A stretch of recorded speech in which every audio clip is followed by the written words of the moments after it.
अत्याधुनिक हात हतियार सहित हजारौं गाडी ब्यारेकबाट तिर निस्कियो।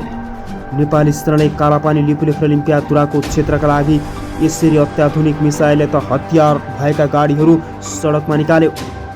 नेपाली सेना यसरी शक्तिशाली बन्दै नेपाली सेनाले नेपालका प्रत्येक भूभागमा गई यस्ता तालिमहरू सञ्चालन गर्यो। कालापानी लिपुलेख र लिम्पियातुरा क्षेत्र मात्र नभई पूर्वमा टिस्टा र पश्चिममा काँगडा सञ्चलसम्मको भूभाग फिर्ता ल्याउने नेपाली सेनाको प्रतिबद्धता। नेपाली सेनाले भारतसँग डटेर सामना गर्नुपर्ने र नेपाली सेनाले नसके अन्तर्राष्ट्रियकरण तपाईँ मेरो पोखरा टिभी हेरिरहनु भएको छ। तपाईँहरूको साथमा म प्रदीप छेत्री रहेको छु। आज पनि तपाईँहरूमा आज विशेष खालको भिडियो लिएर आएको छु। भिडियो अन्तिमसम्म हेरी मनमा लागेका कुराहरू कमेन्ट गरी जतिसक्दो सेयर गर्न पनि नबिर्सिनुहोला। नेपालको पछिल्लो घटनाक्रमलाई लिएर नेपालका सीमा विवाददेखि लिएर नेपाली सेनाले गरिरहेको काम र कारबाहीलाई तपाईँहरूमा आज पस्कने जमर्को गरिरहेको छु। भिडियो अन्तिमसम्म हेरी नेपाली सेनाको यो बहादुरीताका लागि जतिसक्दो सेयर गरी जय नेपाल भनेर कमेन्ट गर्न पनि नबिर्सिनुहोला। नमस्कार दर्शक, मैले आज अत्यन्त महत्त्वपूर्ण र अत्यन्त खुसीको खबर तपाईँमा आज प्रस्तुत गर्दैछु। भिडियो अन्तिमसम्म हेरेर साथ दिनुहोला। दर्शक, आजको महत्त्वपूर्ण एक्सक्लुसिभ खबर हेरिसकेपछि तपाईँको मनमा लागेका कुराहरू जस्ताको त्यस्तै कमेन्ट बक्समा व्यक्त गर्न भन्न बिर्सिनुहोला। नेपालको प्रत्येक सिमानामा नेपाली सेना तैनात हुनुपर्छ भन्नेहरूले यस लेख्नुहोला।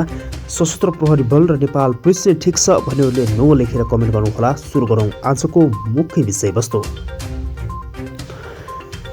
सीमामा अतिक्रमण हुनु भनेको नेपालको राष्ट्रिय सुरक्षाको अहम चासोको विषय हो। भारतसँग सीमा जोडिएका नेपालका 18 जिल्लाहरूका 134 वटा ठाउँमा नेपाल भारत सीमा विवाद चर्किरहेको छ। दार्चुला जिल्लाको लिम्पियाथुरा लिपुलेख कालापानीमा भारतीय अतिक्रमण रोक्न नेपाली सेनाले अत्याधुनिक मिसाइलयुक्त हात हतियार सहितको युद्ध अभ्यास सञ्चालन गरेको छ। यो अभ्यास रोक्नका लागि नेपाली सेनाले कसरी त्यस ठाउँमा परिचालन हुने र कसरी आफ्नो हात हतियारलाई प्रयोग गर्ने भन्ने विषयमा आफूले यो योजना र क्षमता अभिवृद्धिको काम सञ्चालन गरेको बताएको छ।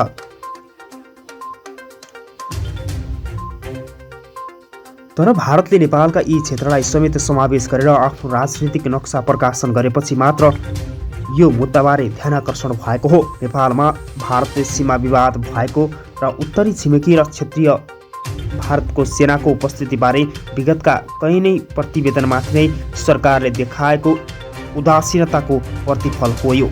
आज सन् 1962 को भारत चीन युद्ध पश्चात सामरिक महत्त्वका कारण भारतले सीमा प्रहरी पोस्ट राख्न थालेको थियो कालापानीमा।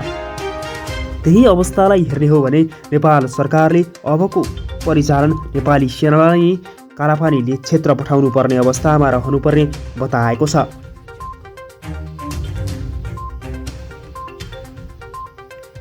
नेपाली सेनाले कसरी आफ्नो हात हतियार सहितको अभ्यास सञ्चालन गरेको छ त? नेपाली सेनाले के कालापानी क्षेत्र पुगेर आफ्नो देशको रक्षा गर्न सक्ला? के भारत जस्तो अत्याधुनिक मिसाइलयुक्त देशसँग नेपालले आफ्नो युद्ध अभ्यास सञ्चालन गरी देशको विकास गर्न सक्ला त? यो विषयमा पनि कतिपय विज्ञहरूले आफ्ना धारणा कमेन्ट बक्समा व्यक्त गरेका थिए। 2026 सालमा नेपालको उत्तरी सिमानाको 17 स्थानमा बसेको भारतीय सैनिक चेकपोस्ट हटाउँदा टिङ्कार भन्ज्याङमा रहेको सैनिक चेकपोस्टलाई कालापानीमा स्थानान्तरण गरेको थियो।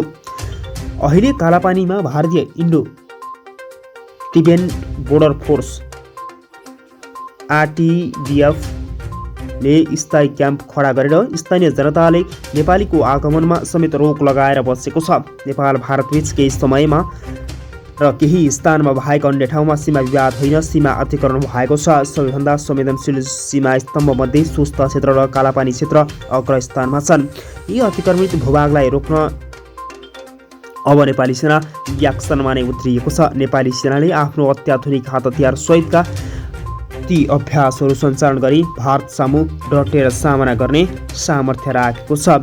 अहिले मूल मुद्दा भनेको भारतद्वारा अतिक्रमित नेपालको कालापानी क्षेत्रबाट भारतीय सेनालाई कसरी फिर्ता पठाउने र नेपालको जमिनलाई कसरी नेपालको अधीनमा ल्याउने नै हो भन्ने मूल उद्देश्य हो। यसका लागि मूलतः दुईवटा उपाय हुन सक्छन्। पहिलो उपाय हो गहन कूटनीतिक पहल सहितको माथिल्लो तहको राजनीतिक संलग्नता वार्ता गरी सल्टाउने र दोस्रो उपाय भनेको नेपालमा विद्यमान शक्तिहरूको प्रदर्शन र अन्तिम राष्ट्र शक्तिको प्रयोग अर्थात् सेनाको परिचालन गर्नुपर्ने माग भइरहेको छ। नेपाल भारतसँग कूटनीतिक र राजनीतिक पहल गर्दा यसको मुद्दामा नेपालसँग भएका यथेष्ट प्रमाण नै वार्ताका लागि मुख्य र जटिल औजार बन्न सक्छन्। यसमा पहिलो र पठायक प्रमाण भनेको सन् 2016को सुकौली सन्धि नै हो भने त्यसलाई पुष्टि गर्ने नक्साहरू, अकट्य प्रमाणहरू र दस्तावेजहरू प्रशस्तै छन्। यसमा उपल्लो राजनीतिक तहमा वार्ता गर्दा नेपाल सरकार दोहोरोसँग उभिन सक्नै पर्छ र पहिले कब्जा गर अनि वार्ता गर भन्दै भारतीय आर्टालाई रणनीतिमा फुस्स पार्नुपर्छ। यदि कूटनीतिक र राजनीतिक प्रयासबाट पनि पार नलागे वा लाग्न नसके यसलाई अन्तर्राष्ट्रिय रूपमा शक्तिको रूपमा प्रयोग गर्न र यसलाई सेना परिचालन समेत गर्नुको विकल्प नरहेको नेपाली सेनाको अठोट छ। नेपाली सेनाले आफ्नो भूमि रक्षा गर्न जस्तोसुकै अवस्थामा पनि आफू तयार रहेको बताउँदै आएको छ। यो मुद्दालाई विस्तारान्तर गर्ने र अनेक प्रकारका प्रयासहरू भइरहे पनि चीनसँग पनि सीमा विवाद भएको भन्ने जस्ता हलुका मुद्दा उठाई तराई मधेस चिनिया राष्ट्र प्रमुख सी जिनपिङ र पूर्व प्रधानमन्त्री ओलीको पुतला दहन, अकुपाई टुडुखेलमा अफ्ताब आलमले चुनौती र मन्त्री परिषदको हेरफेरको विषयमा पनि कालापानीको मुद्दालाई आलम ओछ्यालमा पार्न सक्ने बताएका छन्। कूटनीति र राजनीतिक प्रयासबाट मात्र पार नलागे वा नलाग्ने भएमा यसलाई अन्तर्राष्ट्रियकरण अथवा अन्य राष्ट्रिय शक्तिहरूको प्रयोग गरी आवश्यक परे नै सेना परिचालन गर्नुको विकल्प खुला रहनुपर्ने जनाएका छन्।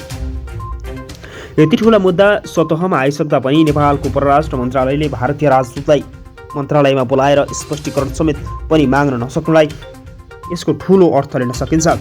हाम्रो परराष्ट्र मन्त्रालयको हलुका विज्ञप्ति र कमजोर अडान भारतीय विदेश मन्त्रालयको प्रतिकारवादी दाबी, उत्तराखण्डको मुख्यमन्त्रीको कालापानीको भारतकै भएको भनाइ र नेपाल राजदूत रहिसकेका भारतीय पूर्व विदेश सचिव श्याम शरणको नेपालको मूर्खता महँगो पर्न सक्छ भने धम्कीपूर्ण लेखले यो मुद्दालाई पनि पेचिलो बन्ने देखिन्छ।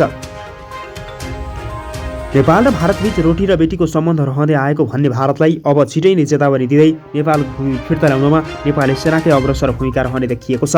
नेपाली सेना आफैमा अडिक र विश्वासिलो बन्दै गएकोले यो अवस्थालाई नेपाली सेनाले छिटोभन्दा छिटो नेपालको भूभाग फिर्ता ल्याउनेमा नेपाली जनताहरू विश्वासिलो देखिन्छन्। नेपालले यदि नेपाली सेना परिचालन गरेर पनि नेपालको भूभाग फिर्ता ल्याउन नसके नेपालको कालापानीको मुद्दा अन्तर्राष्ट्रियकरण गरी नेपाली सेनालाई त्यस ठाउँमा तैनात गर्नुपर्ने विषयमा माग हुनुपर्ने जोडतोडले माग उठिरहेको छ। देशको विकास र समृद्धिका लागि नेपाली सेनाले चारैतिरबाट प्रदर्शनहरू र अभ्यासहरू सञ्चालन गरिरहनुपर्ने, यो अवस्था सञ्चालन गरिरहेपछि भारतका केही कदम पछि हट्ने कतिपय विज्ञहरूको धारणा छ। दर्शक, आजको महत्त्वपूर्ण र एक्सक्लुसिभ खबर तपाईँलाई कस्तो लाग्यो? अन्तिम समय हेरेर सुनेर साथ दिनुभयो त्यसको लागि धन्यवाद। यस्तै नयाँ ताजा खोज अनि सन्देशमूलक भिडियो हेर्नका लागि मेरो पोखरा टिभी मिठो अनलाइन टिभीलाई एकसाथ सब्स्क्राइब गरी हामीसँग जोडिनुहोला। पलपलको ताजा खबरको अपडेट तपाईँलाई दिने हाम्रो अभियान जारी छ। तपाईँको बाँकी पल शुभ रहोस्। नमस्कार।